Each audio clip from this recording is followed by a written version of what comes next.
Shalom bien-aimé en Jésus-Christ, la Bible déclare dans le livre de Matthieu 13 au verset 12, « Car on donnera à celui qui a et il sera dans l'abondance, mais à celui qui n'a pas on ôtera même ce qu'il a. » Amen. Vous savez, si quelqu'un n'a pas de vision, quelqu'un n'a rien programmé, il n'a rien apprêté, et que tu veux donner forcément un succès, la réussite, tu veux aider cette personne à réussir, c'est un danger contre toi-même que tu prépares. La personne ne mûrit rien. Elle ne mûrit rien, elle est assise au quartier, elle est dans ta famille, elle est quelque part au pays.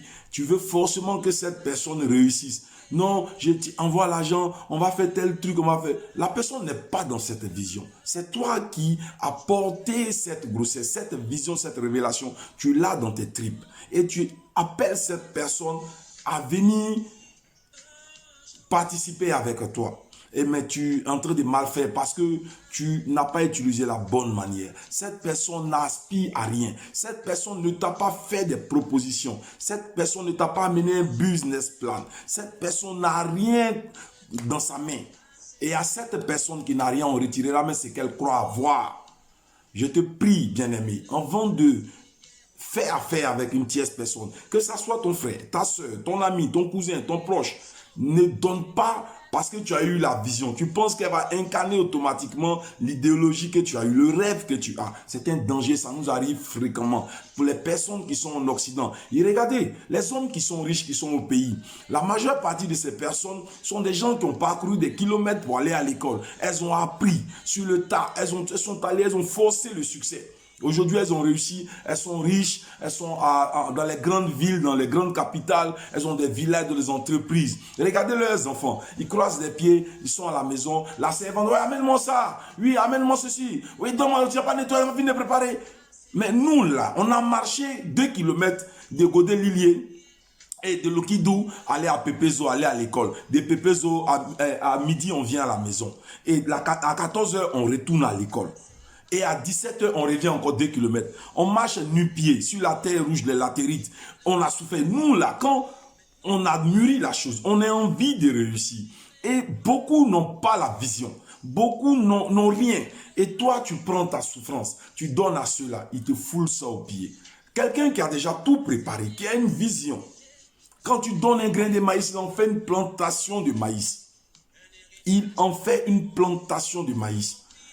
Si tu forces quelqu'un à venir à la réussite, cette personne te fera passer des nuits blanches. Regardez les gens qui sont riches, leurs enfants, ils se retrouvent toujours dans des commissariats, il a un problème de drogue, il est toujours ici. Ah, moi, il est parti aux États-Unis, si tu ne m'as pas fait partie là.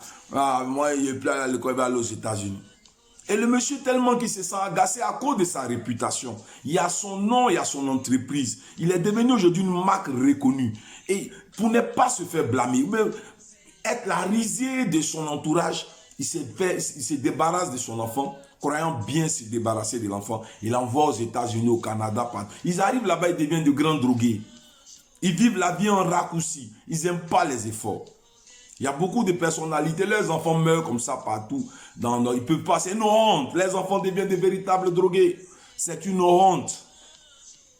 Bien-aimé, je te dis aujourd'hui que ne te mets pas sur la liste de ceux qui sont au quartier. Ah ouais, ah ça ment, non, on est au quartier. Si tu n'as pas 50 francs, il y a fumé là. Ah, c'est cela, il mange cela, tellement il n'y a pas de travail. Il n'a rien préparé. Même si tu lui donnes du travail, il vivra seulement le jour. Il ne pourra même pas se stabiliser. Bien-aimé, moi je te dis aujourd'hui, avant de faire affaire avec une tierce personne, réfléchis. La personne que tu tires dans ta famille de force à mener au succès, cette personne te fera passer des nuits blanches. Réfléchis très bien. Réfléchis très bien avant de t'engager dans ces formes d'aide. Fais très attention. Que Dieu t'accorde la sagesse. Réfléchis très bien. Réfléchis très bien avant de t'engager dans une affaire avec une tierce personne. Que Dieu te bénisse. Shalom.